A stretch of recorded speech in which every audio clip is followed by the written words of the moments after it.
हमारा आज का टॉपिक है business and characteristics of business activities. पहले हम बताते हैं कि बिजनेस क्या है। Business people regularly engage in activities. तो पीपल को बिजनेस करने के लिए उसमें रेगुलरली एंगेज करना पड़ेगा, उसको कंटिन्यूसली बिजनेस करना है और वहाँ पे उसको परचेज करना होगा या प्रोड्यूस करना होगा। तो बिजनेसमैन को या तो गुड्स को परचेज करना होगा और फिर उसको रीसेल करना होता है, या फिर उसको फैक्ट्री में उसका प्रोडक्शन करना पड़ेगा और फिर उसको सेल ऑफ गुड्स करना पड़ेगा, मतलब उसको वो एक्सचेंज ऑफ ओनरशिप करवाना पड़ेगा। That means seller to buyer वो गुड्स जाना चाहिए। एंड सर्विसेज का भी वही है, जैसे ट्रांसपोर्टेशन, बैंकिंग, सब उसको सोल्ड करना पड़ेगा with the aim of earning profit. So business का one of the main objective होता है प्रॉफिट अर्न करना। अब आते हैं कैरेक्टरिस्टिक्स ऑफ बिजनेस एक्टिविटीज में। तो मेरा पहला कैरेक्टरिस्टिक्स है business is an economic activity. तो इकोनॉमिक एक्टिविटी का मतलब होता है कि वो एक्टिविटीज जो हम अपने लाइवलीहुड को अर्न करने के लिए करते हैं। यहाँ पर लिखा गया है या तो हम मनी अर्न करते हैं या हम अपना लाइवलीहुड अर्न करते हैं। और ये इकोनॉमिक एक्टिविटी नहीं किया जाता है लव के लिए, सिंपैथी, अफेक्शन या फिर कोई अदर सेंटिमेंटल रीजंस के लिए नहीं किया जाता है। ये हमको लाइवलीहुड कमाने के लिए किया जाता है। और बिजनेस जो होता है वो पैसे कमाने के लिए किया जाता है, इसीलिए इसको हम इकोनॉमिक एक्टिविटीज कहते हैं। अब दूसरा हमारा है प्रोडक्शन और procurement of goods and services. तो गुड्स को बिजनेसमैन या तो प्रोड्यूस करते हैं यानी मैन्युफैक्चर करते हैं, फैक्ट्री में करवाते हैं, नहीं तो ये फिर दूसरों से खरीद कर कलेक्ट करके बेचते हैं। और सर्विसेज होता है जैसे ट्रांसपोर्टेशन, बैंकिंग, ये सारे सर्विसेज को भी वो बेचते हैं। तो ये हमारा सेकेंड कैरेक्टरिस्टिक्स है कि उनको या तो गुड्स और सर्विसेज प्रोड्यूस करना होता है या फिर उनको प्रोक्योर करना पड़ता है, दूसरों से लाना पड़ता है और फिर उसको बेचना होता है। तो हमारा तीसरा कैरेक्टरिस्टिक्स ऑफ बिजनेस है sale and exchange of goods and services. Now exchange of goods and services का मतलब होता है कि सेलर से बायर तक प्रोडक्ट जाता है और कुछ वैल्यू के लिए जाता है। वैल्यू मतलब कुछ पैसों के लिए, कुछ रुपयों के लिए जाता है। अगर if goods produced for personal consumption it is not business. अगर हम कुछ भी बनाते हैं, प्रोड्यूस करते हैं और उसको खुद ही कंज्यूम कर लेते हैं, तब वो बिजनेस नहीं होता है। जैसे एग्जांपल है food cooked at home for personal consumption, ये बिजनेस कंसिडर नहीं होगा।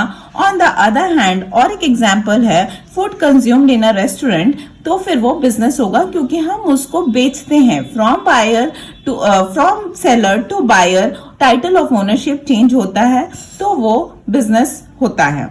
चौथा कैरेक्टरिस्टिक्स है dealing in goods and services on a regular basis. तो हम पहले ही बता देते हैं कि वन सिंगल ट्रांजैक्शन अगर होता है तो वो बिजनेस कॉन्स्टिट्यूट नहीं करता है।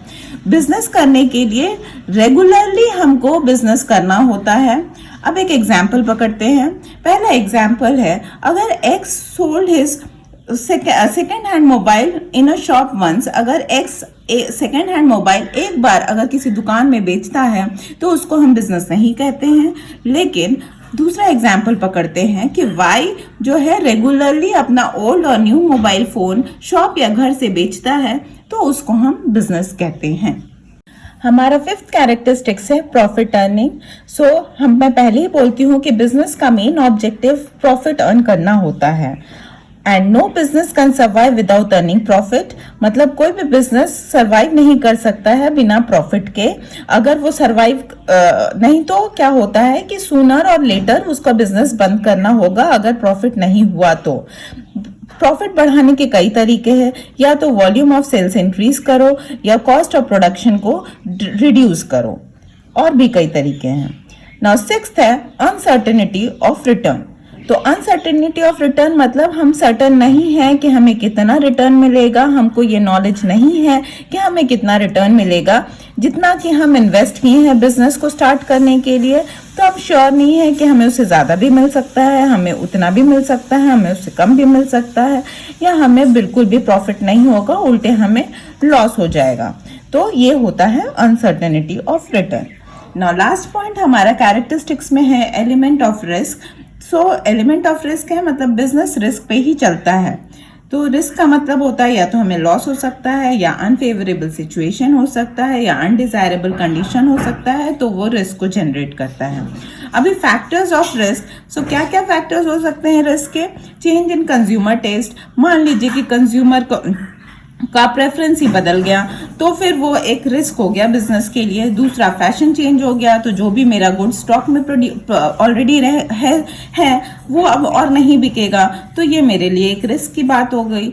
उसके बाद change in method of production, इसका मतलब है, मान लीजिए एक एग्जांपल ले लेते हैं कि गुपचुप ठेले में बहुत भीड़ होती है, या गुपचुप कहें या पानी पूरी कहें, तो वो जिस तरीके से बना रहा था कि भीड़ हो गई, लेकिन अचानक उसका दूसरा वर्कर आ गया, वो उसका मेथड ऑफ प्रोडक्शन चेंज हो गया, और एज अ रिजल्ट क्या हो गया कि उसको अब रिस्क फेस करना पड़ रहा है क्योंकि लोग उसे नहीं पसंद कर पा रहे हैं। इंक्रीज इन कंपटीशन, मार्केट में और भी मेरे कॉम्पिटिटर्स आ गए तो मुझे प्रॉब्लम हो जाएगा।